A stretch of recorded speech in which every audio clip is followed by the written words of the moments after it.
ಪೋಷಕರಿಗೆ ನಿಜವಾಗಲೂ ಸಿಗುವಂಥ ಮರ್ಯಾದೆ ಗೌರವ ಸಿಗ್ತಾ ಇದೆ. ನನ್ನ ಹೆಸರು ಇರಬೇಕು. ನಾನು ಉಸಿರೋದ್ಮೇಲೆ ಕನ್ನಡ ಚಿತ್ರರಂಗ ಇಡೀ ಪ್ರಪಂಚದಲ್ಲಿ ಭಾಳ ಬಡತನದಲ್ಲಿರ್ತಕ್ಕಂಥ ಚಿತ್ರರಂಗ. ಕನ್ನಡ ಭಾಷೆನ ಯಾರು ಪ್ರಮೋಟ್ ಮಾಡಬೇಕು? ಕನ್ನಡಿಗರೇ ಪ್ರಮೋಟ್ ಮಾಡಬೇಕು. ಯಾರು ಕನ್ನಡಿಗರು? ಒಬ್ಬ ಕಲಾವಿದ ಪ್ರಮೋಟ್ ಮಾಡೋಕ್ಕಾಗಲ್ಲ. ಮಂಗಳೂರು ಬಾಯ್ಸ್ ಗೆಲ್ತಾ ಇದ್ದಾರೆ ಅಂತಾರಪ್ಪ, ಗ್ಯಾಂಗ್ ಕಟ್ಕೊಂಡ್ಬಂದು. ಆಯ್ತಪ್ಪ, ನೀನು ಒಂದು ಒಳ್ಳೆ ಸಿನಿಮಾ ಮಾಡು. ಈಗ ಭೂತಯ್ಯನ ಮಗ ಅಯ್ಯೋ ಗೆದ್ದಿಲ್ವಾ? ಸೂರ್ಯವಂಶ ಗೆದ್ದಿಲ್ವಾ? ಬಂಗಾರದ ಮನುಷ್ಯ ಗೆದ್ದಿಲ್ವಾ? ಅವ್ ಮಂಗಳೂರು ಬಾಯ್ಸ್ ಬಂದ್ರ? ಈಗ ಯೋಗರಾಜ್ ಭಟ್ರ ನಾನು ಏನಪ್ಪ ನೀನು ಹುಬ್ಳಿ ಬಾಯ್ ಅಂತ ಅನ್ಕೋ. ಸಿನಿಮಾ ರಂಗದಲ್ಲಿ ಪೋಷಕರ ಕಲಾವಿದ ಅಂತ ಒಂದಿದೆ. ಪೋಷಕರಿಗೆ ನಿಜವಾಗಲೂ ಸಿಗುವಂಥ ಮರ್ಯಾದೆ ಗೌರವ ಸಿಗ್ತಾ ಇದೆಯಾ ಸರ್? ಪೋಷಕ ಕಲಾವಿದರಿಗೆ ಅವ್ರಿಗಿನ ಪರಿಸ್ಥಿತಿ ಹೇಗಿದೆ? ನಿಮ್ದೊಂದು ಸಂಘ ಕೂಡ ಇದೆ. ಸಂಘದ ಕಾರ್ಯಕ್ರಮಗಳು ಹೇಗಿರುತ್ತೆ? ಪೋಷಕರನ್ನ ನಿಜವಾಗ್ಲೂ ಪೋಷಣೆ ಮಾಡ್ತದ ಆ ಸಂಘ ಅಂತ? ಸರ್, ಅದೆಲ್ಲ ಒಂದು ಸಂಘಟನೆಗೆ ಬರುತ್ತೆ. ಅದನ್ನ ನಾವು ಇಲ್ಲಿ ಪ್ರಸ್ತಾಪ ಮಾಡೋದು ಬೇಡ ಅನ್ಸುತ್ತೆ. ಯಾಕೆಂತಂದ್ರೆ ಯಾವುದೇ ಸಂಘಟನೆ ಆಗಲಿ, ಒಬ್ಬ ಸಂಘಟನೆಯ ಪ್ರಮುಖ ಅಂತ ಏನಂತಾರೆ, ಆ ಸಂಘಟನೆಯ ಪ್ರಮುಖರು ಕರೆಕ್ಟಾಗಿರ್ಬೇಕು, ಪ್ರಾಮಾಣಿಕವಾಗಿರ್ಬೇಕು, ಕರೆಕ್ಟ್ ದೂರದೃಷ್ಟಿ ಇರಬೇಕು.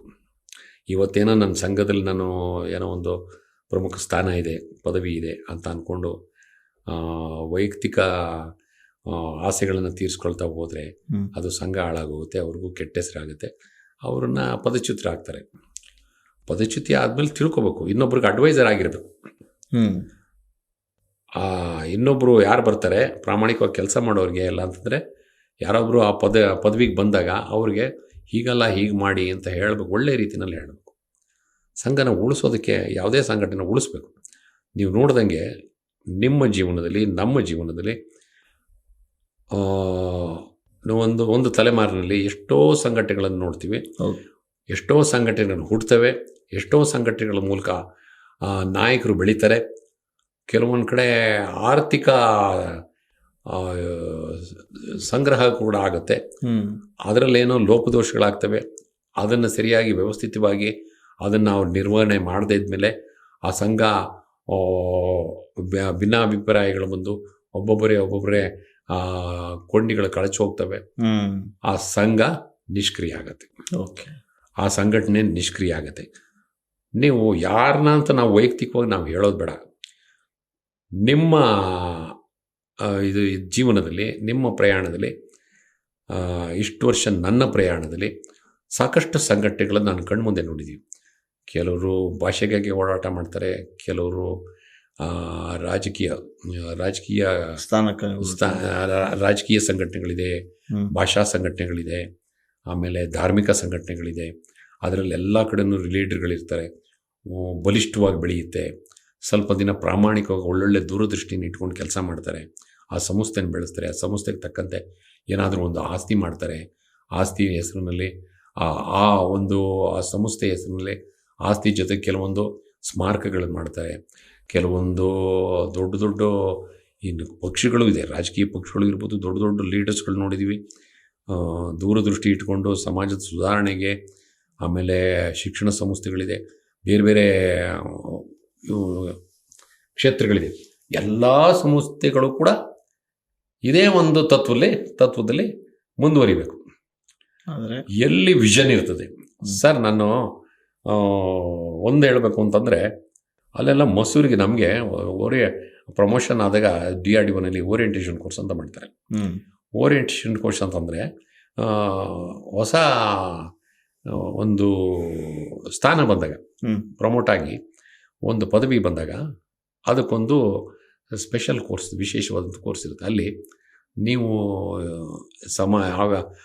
ಸರ್ಕಾರಿ ಸವಲತ್ತುಗಳೇನು, ಸರ್ಕಾರಿ ಪ್ರೊಸೀಜರ್ಸ್ ಏನು, ಅದನ್ನೆಲ್ಲ ತಿಳ್ಕೊಬೇಕು ಅಂದ್ಬಿಟ್ಟು ಒಂದು ಕೋರ್ಸ್ ಮಾಡ್ತಾರೆ. ಅಲ್ಲೆಲ್ಲ ಒಂದು ಕಡೆ ಒಂದು 15 ಡೇಸು ಚೆನ್ನೈ ಇರ್ಬೋದು, ಡೆಹ್ರಾಡೂನ್ ಇರ್ಬೋದು, ಬಾಂಬೆ ಇರ್ಬೋದು, ಸರ್ಕಾರದ ಸಂಸ್ಥೆಗಳಿದೆ ಟ್ರೈನಿಂಗು. ಇದು ಸ್ಟೇಟ್ ಗೌರ್ಮೆಂಟಲ್ಲೂ ಇರುತ್ತೆ, ಸೆಂಟ್ರಲ್ಲೂ ಇರುತ್ತೆ. ಸ್ಟೇಟ್ ಗೌರ್ಮೆಂಟಲ್ಲಿ ಬೆಂಗಳೂರಿನಲ್ಲೇ ಇದೆ ಸುಮಾರು ಸಂಸ್ಥೆಗಳು. ಅದೇ ರೀತಿ ನಮಗೂ ಚೆನ್ನೈಗೆ ಒಂದು ಸರಿ ಕರೆಸಿದ್ರು, ಒಂದು 15 ದಿವಸ ಮಸೂರಿಗೆ ಕಳಿಸಿದ್ರು. ಮಸೂರಿಲಿ ಹೋದಾಗ ಒಂದು ವಿಶಿಷ್ಟವಾದಂಥ ಅನುಭವ. ಮಸೂರಿಲಿ ಹಿಲ್ ಸ್ಟೇಷನಲ್ಲಿ ಟ್ರೈನಿಂಗ್ ಇನ್ಸ್ಟಿಟ್ಯೂಟ್ ಇರೋದು.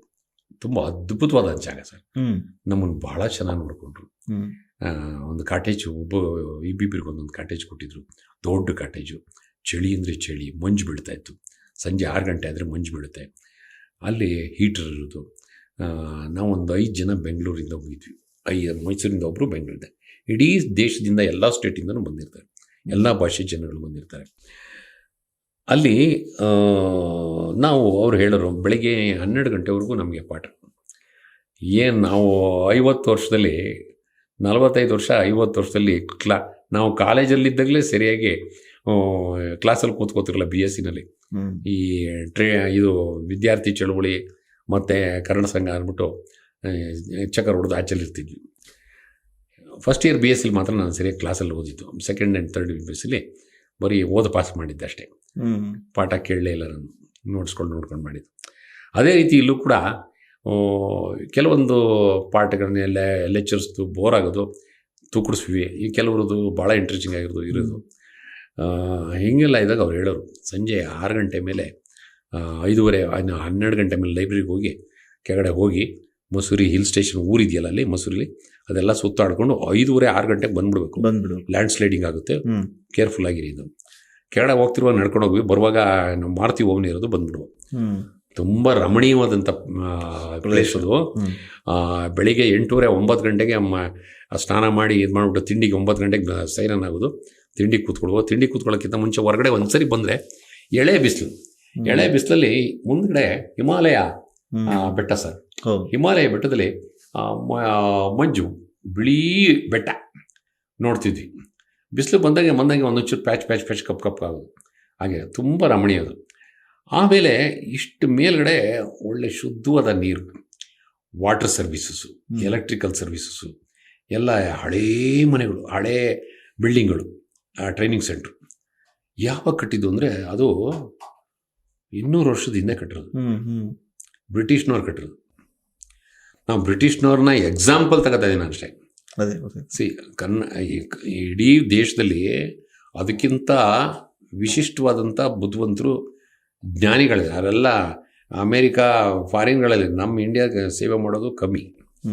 ಎಲ್ಲರೂ ಫಾರಿನ್ಗೆ ಹೋಗಿ ಸೆಟ್ಲ್ ಆಗಿಬಿಟ್ಟಿದ್ದಾರೆ. ಯಾಕೆಂದರೆ ಹೊಟ್ಟೆಪಾಡಕ್ಕಾಗಿ ಮತ್ತು ಅಲ್ಲಿರೋಂಥ ಅವಕಾಶಕ್ಕಾಗಿ. ಇಲ್ಲಿ ನಾನು ಇದನ್ನು ಯಾಕೆ ಹೇಳ್ತಾ ಇದ್ದೀನಿ ಅಂದರೆ, ದೂರದೃಷ್ಟಿ ಅಂದರೆ ವಿಷನ್ ಇರಬೇಕು. ಆ ವಿಷನ್ ಅವರು ಅವತ್ತಿನ ದಿನ ಬ್ರಿಟಿಷ್ನವರು 200 ವರ್ಷದ ಮುಂದಕ್ಕೆ ನಮ್ಮ ವಾಟರ್ ಸರ್ವಿಸಸ್ ಏನಿರಬೇಕು, ನಮ್ಮ ಟೌನ್ ಪ್ಲಾನಿಂಗ್ ಹಿಂಗಿರಬೇಕು ಅಂತ ಅದೇ ಥರ ನಮ್ಮ ರಾಜರು ಕೂಡ ಮಾಡೋದು. ಸುಮಾರು ಜನ ಮಹಾರಾಜರು, ಮೈಸೂರು ಮಹಾರಾಜರಿಂದ ಹಿಡಿದು ಕೆಂಪೇಗೌಡರಿಂದ ಹಿಡಿದು ಅದು ಮುಂದೆ ಬಂದ್ರಲ್ಲ, ಆ ತದನಂತರ ಬಂದ್ರಲ್ಲ ಅಡ್ಮಿನಿಸ್ಟ್ರೇಟರ್ಸು, ಇವರು ಅದನ್ನು ಕಂಟಿನ್ಯೂ ಮಾಡಲಿಲ್ಲ, ಮುಂದುವರಿಸಲಿಲ್ಲ. ಅದೇ ಥರ ಯಾವುದೇ ಸಂಘಟನೆ ಆಗಲಿ, ನೀವು ಹೇಳ್ತಿದ್ದೀರ ಪೋಷಕ ಕಲಾವಿದರ ಸಂಘ, ಯಾವುದೇ ಸಂಘ ಸಂಸ್ಥೆ, ಒಂದು ಕಲಾವಿದರ ಸಂಘ ಆಗಿರ್ಬೋದು, ಪೋಷಕ ಕಲಾವಿದರ ಸಂಘ ಇರ್ಬೋದು, ಆಮೇಲೆ ನಿರ್ಮಾಪಕರ ಸಂಘ ಇರ್ಬೋದು, ಚೇಂಬರ್ ಇರ್ಬೋದು, ಯಾರೇ ಆಗಲಿ ಕೆಲವು ಸಮಯ ಬೆಳೆಯುತ್ತೆ, ಕೆಲವು ಸಮಯ ಕುಂಠಿತವಾಗುತ್ತೆ. ದೂರದೃಷ್ಟಿ ಇರಬೇಕು, ದೂರದೃಷ್ಟಿ, ಪ್ರಾಮಾಣಿಕತೆ. ಅಲ್ಲಿ ಮಂಚೂಳಿಯಲ್ಲಿ ನಿಂತ್ಕೊಂಡಂಥ ವ್ಯಕ್ತಿಗೆ ನಾನು ಈ ಸಂಘ ಯಾವ ರೀತಿ ಬೆಳೆಸಬೇಕು, ನಾನು ಈ ಸಂಸ್ಥೆ ಯಾವ ರೀತಿ ಬೆಳೆಸಬೇಕು, ನಾನು ಈ ದೇಶ ಯಾವ ಸ್ಥಿತಿ ಕಟ್ಟಬೇಕು, ನಾನು ಈ ಸಮಾಜನ ಯಾವ ರೀತಿ ಕಟ್ಟಬೇಕು, ನಾನು ಈ ಶಿಕ್ಷಣ ಸಂಸ್ಥೆಯನ್ನು ಯಾವ ರೀತಿ ಕಟ್ಟಬೇಕು, ನನ್ನ ಹೆಸರು ಇರಬೇಕು ನಾನು ಉಸಿರೋದ್ಮೇಲೆ.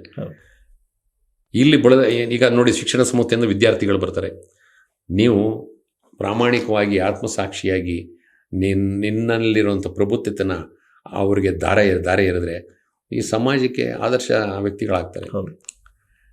ನೀವು ಡಾಕ್ಟ್ರುಗಳು ಆಸ್ಪತ್ರೆಗೆ ಬರ್ತಾರಲ್ಲ, ಅವ್ರು ಒಳ್ಳೆ ಸೇವೆ ಮಾಡಿದ್ರೆ ಸಾಯೋವರೆಗೂ ನೆನೆಸ್ಕೊತಾರೆ, ನನಗಿಂತ ಒಂದು ಡಾಕ್ಟ್ರ್ ಇದ್ರಪ್ಪ ನಮ್ಮ ಆರೋಗ್ಯ ಕಾಪಾಡಿದ್ರು ಅಂತ. ಅದೇ ರೀತಿ ನಿಮಗೆ ಯಾವುದೋ ಒಂದು ಪಕ್ಷದಲ್ಲಿ ಒಬ್ಬ ಒಳ್ಳೆ ಲೀಡ್ರು, ನೋಡಪ್ಪ ನೀನು 1000 ಕೋಟಿ ಮಾಡ್ಕೊಂಡಿದ್ಯಾ, ಸಾಕ್ರಿ ನಿಮ್ಮದು ದುಡ್ಡು, ಜನಕ್ಕೆ ಏನು ಮಾಡ್ತೀರಾ ಮಾಡ್ರಿ. ಒಂದು ಒಳ್ಳೆ ರಸ್ತೆ ಇಲ್ಲ, ಒಂದು ಒಳ್ಳೆ ಶಿಕ್ಷಣ ಸಂಸ್ಥೆ ಇಲ್ಲ, ನಿನ್ನ ಕೈಲಾಗುವಂಥದ್ದು, ನಿನಗೆ ಒಂದು ಅಧಿಕಾರ ಕೊಟ್ಟಿದ್ದಾರಲ್ಲ, ಅಧಿಕಾರ ಅವಧಿಯಲ್ಲಿ ದೂರದೃಷ್ಟಿ ಇಟ್ಕೊಂಡು ನಮ್ಮ ಪರಿಸರ, ನಮ್ಮ ಟೌನ್ ಪ್ಲಾನಿಂಗ್ ಇರಬೇಕು. ಎಲ್ರಿ 15 ಅಡಿ ರೋಡ್ಗಳು ಎಷ್ಟು ಲೇಔಟ್ಗಳು ಆಗ್ಬಿಡ್ತು ಬೆಂಗಳೂರು ನೋಡ್ತಾ ಇದ್ದೀನಿ. ಬಿಡಿ ಎಲ್ಲ ಕಡೆ ಬಿಡಿ ಆಗಿದ್ದರೆ ಇಡೀ ನಗರ ಹೆಂಗಿರ್ತಿತ್ತು. ಮೈಸೂರು ಮಹಾರಾಜರು ಎಂತೆಂಥ ದೊಡ್ಡ ರಸ್ತೆಗಳು ಕಟ್ಟಿದ್ದಾರೆ ಅಲ್ವಾ. ಕೆಂಪೇಗೌಡರು ಆಗಿನ ಕಾಲದಲ್ಲಿ ಎಂತೆಂಥ ಪ್ಲಾನಿಂಗ್ ಮಾಡಿದರು. ಆ ಥರ ಯಾಕೆ ಮಾಡ್ಬೋದು? ಅದೇ ರೀತಿ ನಾವು ತಳಹದಿ ಏನಿದೆ, ನಾವು ಯಾವುದೇ ಸಂಘಟನೆಗಳಲ್ಲಿ ನಾವು ಮಂಚೂಣಿಯಲ್ಲಿ ನಿಂತ್ಕೊಂಡಾಗ, ನಾವು ಒಬ್ಬ ಲೀಡರ್ ಆದಾಗ, ನಮಗೆ ಆ ಸಂಸ್ಥೆನ ನಮ್ಮ ಜೊತೆಗೆ ಎಲ್ಲರನ್ನೂ ಸೇರಿಸ್ಕೊಂಡು ನಾವು ಕಟ್ಕೊಂಡು ಹೋಗ್ಬೇಕು ಪ್ರಾಮಾಣಿಕವಾಗಿ. ಬರೀ ಮೋಜು ಮಸ್ತಿ ಅಷ್ಟೇ ಇಲ್ಲ. ಸಂಘಟನೆ ಇದೆಲ್ಲ ಏನಾಗುತ್ತೆ ಅಂದರೆ ಅವರಿಗೆ ಒಂದು ಗೌರವ ಕೊಡುತ್ತೆ ಸಮಾಜದಲ್ಲಿ, ಅವ್ರು ಕೆಲಸ ಮಾಡೋ ಕ್ಷೇತ್ರದಲ್ಲಿ ಒಂದು ಗೌರವ ಕೊಡುತ್ತೆ. ನೋಡಪ್ಪ ಇವಂಥವ್ರು ಹಿಂಗೆ ಮಾಡಿದ್ರು. ಒಬ್ಬ ಕಲಾವಿದನ ಅದನ್ನು ಅವನ ಕೆಲಸದ ಗಾಂಭೀರ್ಯತೆ ಏನಿರುತ್ತೆ, ನಾನು ಚೆನ್ನಾಗಿ ಅವು ಕೊಟ್ಟಂಥ ಪಾತ್ರವನ್ನು ಅರ್ಥ ಮಾಡಿಕೊಂಡು ಒಪ್ಸಿದ್ರೆ ನನಗೊಂದು ಗೌರವ ಕೊಡುತ್ತೆ. ಕರೆಕ್ಟ್. ಪಕ್ಕದಲ್ಲಿರೋ ಒಬ್ಬ ಮೇಕಪ್ಪನ್ನು ಪ್ರೊಡಕ್ಷನ್ ಬಾಯಿ ಕಾಫಿ ತಂದು ಕೊಡ್ತಾನೆ, ಇವನು ಟಚಪ್ ಬರ್ತಾನೆ, ಪ್ರೊಡ್ಯೂಸರು ಹಣ ಮಾತಾಡೋದ್ರಲ್ಲಾಗಲಿ ಇದರಲ್ಲಾಗಲಿ ಗೌರವ ಕೊಟ್ಟು ನಮ್ಮನ್ನು ಮತ್ತೆ ಮತ್ತೆ ಕರೀತಾರೆ, ನಮಗೆಲ್ಲದೂ ಆಗುತ್ತೆ.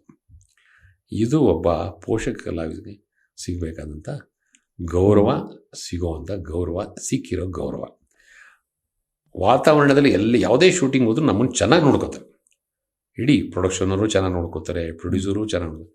ಆದರೆ ಎಲ್ಲ ಒಂದು ಕಡೆ ದುಡ್ಡು ಕಾಸಿನಿಲ್ಲ ಅವ್ರಿಗೆ, ಜಿಪುಂಡ್ರಿರ್ತಾರೆ, ಇವಾಗ ಏನು ಕೊಡೋದು ಇಷ್ಟೇ ಸಾಕು, ಕೊಡದೇ ನಡೆಯುತ್ತೆ ಅನ್ನೋ ಕೆಲವರು ಮೋಸಗಾರರು ಅವ್ರು ಹಂಗೆ ಕಳ್ಕೊಂತಾರೆ, ಹಂಗೆ ಸೈಡ್ ಹೊಟ್ಟೋಗ್ತಾರೆ. ಅದು ಬೇರೆ ವಿಚಾರ. ಆದರೆ ಪೋಷಕ ಕಲಾವಿದರು ಕನ್ನಡ ಚಿತ್ರರಂಗನೂ ನಾವು ಯೋಚನೆ ಮಾಡಬೇಕು. ಕನ್ನಡ ಚಿತ್ರರಂಗ ಇಡೀ ಪ್ರಪಂಚದಲ್ಲಿ ಭಾಳ ಬಡತನದಲ್ಲಿರ್ತಕ್ಕಂಥ ಚಿತ್ರರಂಗ.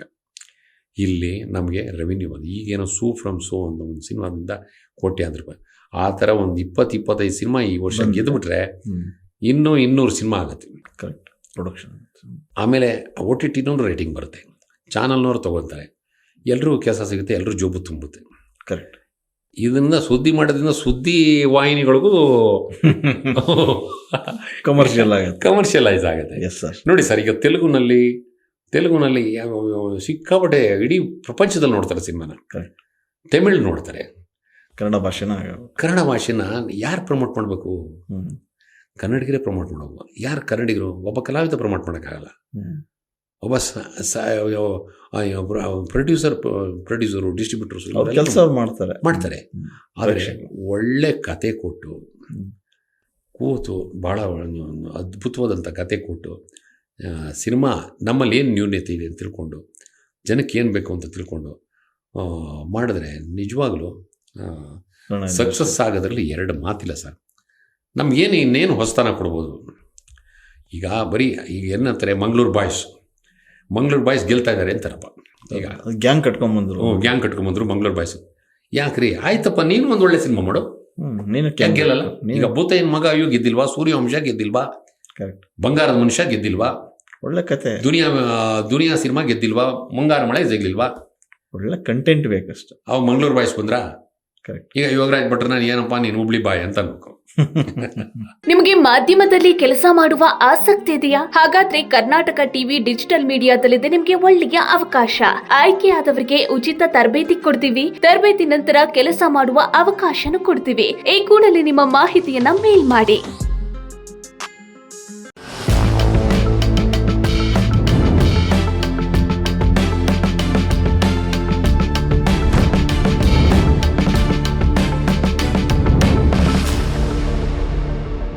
ದೇಹದಲ್ಲಿ ಬ್ಯಾಡ್ ಕೊಲೆಸ್ಟ್ರಾಲ್ ಜಾಸ್ತಿ ಆದಾಗ ಹಾರ್ಟ್ ಅಟ್ಯಾಕ್ ಆಗೋ ಚಾನ್ಸಸ್ ಜಾಸ್ತಿ. ಇತ್ತೀಚೆಗಂತೂ ಸಿಕ್ಕಾಪಟ್ಟೆ ನ್ಯೂಸ್ನ ಕೇಳ್ತಾನೆ ಇದ್ದೀವಿ. ಸೊ ಬ್ಯಾಡ್ ಕೊಲೆಸ್ಟ್ರಾಲ್ನ ಕಮ್ಮಿ ಮಾಡೋದಕ್ಕೆ ಉತ್ತಮವಾದ ಆಹಾರ ತುಂಬ ಇಂಪಾರ್ಟೆಂಟು. ಜೀನಿ ಸ್ಲಿಮ್ ಯೂಸ್ ಮಾಡಿ. ಕರೆಕ್ಟ್. ಜೀನಿ ಸ್ಲಿಮ್ನಲ್ಲಿರುವಂತಹ ಎಷ್ಟೋ ಆಹಾರ ಧಾನ್ಯಗಳು ಕೊಲೆಸ್ಟ್ರಾಲ್ ಲೆವೆಲ್ನ ಕಮ್ಮಿ ಮಾಡೋದಕ್ಕೆ ಹೆಲ್ಪ್ಫುಲ್ ಆಗುತ್ತೆ. ಸೊ ಹೆಲ್ದಿ ಆಗಿರಿ, ಜೀನಿ ಸ್ಲಿಮ್ನ ಯೂಸ್ ಮಾಡಿ.